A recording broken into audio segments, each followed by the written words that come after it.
Hello students.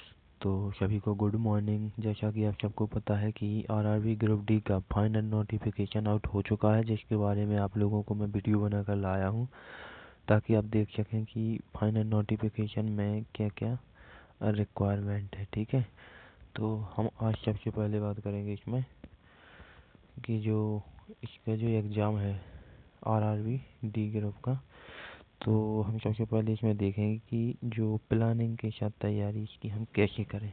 सबसे पहले देखेंगे हम प्लानिंग के साथ तैयारी नहीं, सबसे पहले हम आपको बताएंगे इसमें सिलेबस। तो सबसे पहले हम देखेंगे 2025 की पूरी डिटेल इनकी आरआरबी ग्रुप डी की, जो अब डेस्क नई दिल्ली और रेलवे रिक्रूटमेंट बोर्ड आरआरबी की ओर से ग्रुप डी के तहत 32,438 पदों पर भर्ती का ऐलान किया गया है। जी हाँ दोस्तों, बिल्कुल भी फाइनल नोटिफिकेशन है। अब अपने आपको तैयारी में लगा लो। ठीक है, तैयारी में इस तरीके से जुट जाओ कि फाइनल आपका भी सिलेक्शन हो जाए। ठीक है, हम बात करेंगे कि यहाँ पर जो डिटेल के मुताबिक इस भर्ती के लिए आवेदन प्रक्रिया है जो 23 जनवरी से शुरू होने वाली है। कब से? 23 जनवरी से शुरू होने वाली है और 22 फरवरी को समाप्त हो जाएगी। इसके पहले अपने डॉक्यूमेंट तैयार कर लें। ठीक है, और वैसे कुछ ज़्यादा नहीं है इसमें, तो वैसे भी 10th की मार्कशीट चाहिए, लेकिन जो अदर डॉक्यूमेंट होते हैं उनको अच्छे से रखना। ठीक है, ताकि आपको कोई फॉर्म अप्लाई करने में कोई प्रॉब्लम ना आए। हम बात करते हैं इसके आगे हम बात करेंगे तो पात्रता मानदंड। तो आयु सीमा शैक्षणिक योग्यता और शारीरिक मानक की श्रेणियों में विभाजित है। जैसे कि हम देखें, उम्मीदवारों की आयु कितनी होनी चाहिए? 18 से 33 वर्ष के बीच आयु होनी चाहिए। यदि 33 साल की वो ज़्यादा का है, 33 साल की अधिक आयु है उसकी, तो वो फॉर्म नहीं अप्लाई कर पाएगा। ठीक है, उन्होंने कक्षा 10वीं पास की हो, बस कक्षा 10 पास की हो। अभी आईटीआई का झंझट था, खत्म है आईटीआई का, बस आपको कक्षा 10 की मार्कशीट चाहिए है। यदि आपके पास कक्षा 10 की मार्कशीट है तो आप फॉर्म अप्लाई कर सकते हैं। जी हाँ, और ये फिर आपका भाग्य है, यदि आपने मेहनत कर ली तो इसमें आप ज्वाइन हो सकते हैं। ठीक है, और हम बात करेंगे मूल वेतन की। मूल वेतन एवं महंगाई एवं भत्ते की। तो ऐसे अन्य भत्तों का जो योग है वो आरआरबी ग्रुप डी कर्मचारियों का इन हैंड वेतन बन जाता है। In hand RRB group D की वेतन की बात करें तो 18,000 से 56,000। तो जो आरआरबी ग्रुप डी में भी आप देखिए भाई कितना हाई लेवल का वेतन होता है। इसमें 18,000 से 56,000 तक, पूरा 57,000 तक चला जाता है। कहाँ ग्रेजुएट बच्चा और कहाँ 10th पास की मार्कशीट से भी कितना वेतन दे रही है आरआरबी। ठीक है, तो आप लोग भी मत चूकिए और अपना फॉर्म ज़रूर अप्लाई करें। पास होना ना होना वो ईश्वर का काम है। आप अपनी मेहनत करिए, जुट जाइए और फॉर्म अप्लाई करिए। ठीक है, हम बात करेंगे इसमें कि कुल जो अभ्यर्थी जो शारीरिक दक्षता परीक्षा में शामिल हुए हैं, एक बार में 35 किलोग्राम वजन। कितना? इसमें 35 किलोग्राम का वजन आपको 100 मीटर की दूरी 2 मिनट में कवर करनी होगी। 100 मीटर की दूरी 2 मिनट में कवर करनी होगी। 4 मिनट 15 सेकंड में 1000 मीटर की दौड़ पूरी करनी होगी। 1 किलोमीटर के लिए आपको 4 मिनट मिलेगा।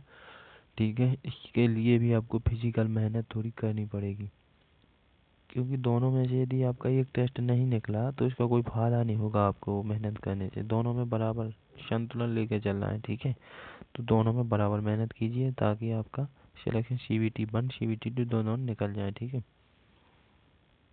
अब हम इसमें बात करेंगे सैलरी की। ठीक है, हम सैलरी की बात करेंगे। देखो, मैंने अभी तक आपको बेसिक सैलरी बताई है, तो 18,000 से लेकर के 56,000 तक जो होती है मिनिमम। लेकिन इसमें जो सबसे हाईएस्ट सैलरी होती है वो आज तक आपने नहीं सुनी होगी। ठीक है, हाँ मैं सच बता रहा हूँ, आज तक आपने नहीं सुनी होगी।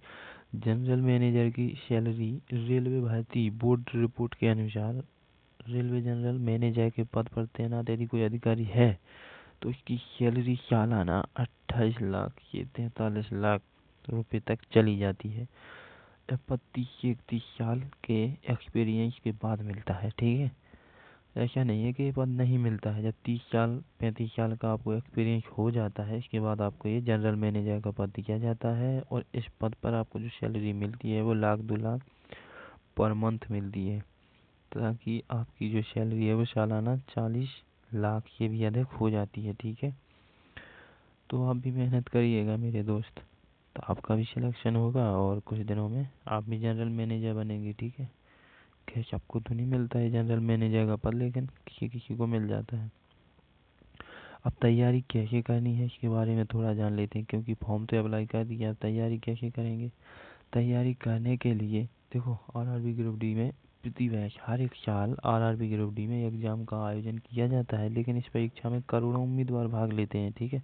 करोड़ों की भीड़ से हमें बचना है, ठीक है। हमको एक यूनिक अपने आप को ले जाना है, आइसोलेट करना है अपने आप को, क्या करना है, आइसोलेट, अलग से हमें अपनी तैयारी करनी है। सिलेबस को समझें सबसे पहले। सिलेबस को समझने के लिए यूट्यूब पर बहुत सारी वीडियो डली हैं और मैं भी वीडियो बना दूंगा यदि आपको सिलेबस चाहिए। और प्लानिंग के साथ तैयार करें। अब प्लानिंग क्या है, प्लानिंग होनी चाहिए हमें, जैसे सुबह 6 बजे से पढ़ना है शाम 6 बजे तक, यानी 12 घंटे का मेरा टारगेट है, तो 12 ही घंटे का होना चाहिए डेली। चाहे 2 महीने हो, चाहे 3 महीने हो, चाहे 6 महीने हो, हमारा टारगेट होना चाहिए। यदि हमारा टारगेट नहीं है, समय मैनेजमेंट नहीं है हमारा, तो हम कभी भी किसी एग्ज़ाम को क्वालिफाई नहीं कर सकते हैं, ठीक है।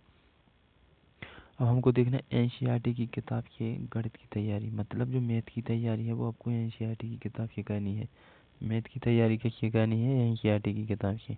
और करंट अफेयर में स्कूल, करंट अफेयर आपको कहीं नहीं जाना, करंट अफेयर के लिए डेली आप सर्च करिएगा यूट्यूब पर करंट अफेयर। तो मैं भी बना दूंगा करंट अफेयर पर कुछ वीडियो, मैं भी लाऊंगा, लेकिन यूट्यूब पर आपको करंट अफेयर की वीडियो मिल जाएगी, ठीक है। सर्च करना तो बहुत सारे टीचर हैं जो करंट अफेयर आपको पढ़ा देंगे, उनके करंट अफेयर आते भी हैं, इजीली आपका हो जाएगा, ठीक है।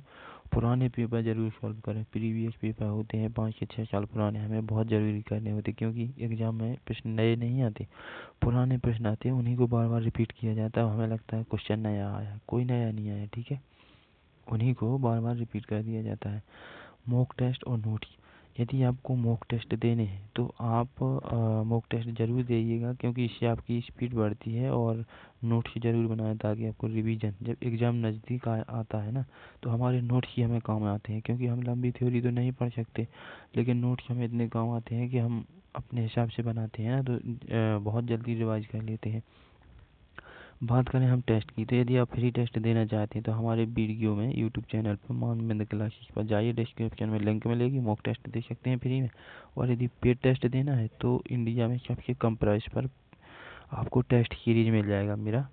तो वो कहाँ पर मिलेगा मैं ये भी बता देता हूँ कि टेस्ट सीरीज कहाँ पर मिलेगा। देखो टेस्ट सीरीज मिलेगा आपको यहाँ पर, टेस्ट सीरीज आपको यहाँ पर मिलेगा। ये मेरा मानविंद क्लासेस के नाम से एप्लीकेशन है, ये मेरा पर्सनल एप्लीकेशन है मानवेंद्र क्लासेस। इस पर आपको फ्री टेस्ट सीरीज मिलेगा, पेड टेस्ट सीरीज मिलेगा, यानी जो टेस्ट सीरीज आप परचेस करेंगे मुझसे वो इंडिया में सबसे कम पैसों पर मिलेगा, ठीक है। और फिर आपकी मर्जी, आपको जहाँ से करनी, कोई ज़बरदस्ती भी नहीं है, तो ठीक है। यदि आपको टेस्ट सीरीज परचेस करना है तो आप इससे जुड़ सकते हैं यूट्यूब पर, मेरे चैनल पर डिस्क्रिप्शन में लिंक लगी है, जिसके थ्रू आप मानविंद क्लासेस एप्लीकेशन डाउनलोड कर सकते हैं प्ले स्टोर से। फिर आपको फ्री टेस्ट सीरीज और पेड टेस्ट सीरीज दोनों मिल जाएंगी। उससे आपकी समय एक्यूरेसी बढ़ती है, उससे आपका जो है वो स्पीड बहुत ज़्यादा मायने रखती है एग्ज़ाम में, तो आपकी स्पीड भी बढ़ती है टेस्ट सीरीज से, तो ठीक है। थैंक यू दोस्तों। तो आपको यदि आई होप कि वीडियो अच्छी लगी होगी, तो चलते हैं फिर अगले दिन, कल हम आपको इससे भी अच्छी वीडियो लाएंगे, ठीक है। सिलेबस के बारे में भी बताएंगे और कैसे पढ़ना है, कैसे स्टडी का जो हमें स्टडी प्लान है वो क्या रखना है, ठीक है।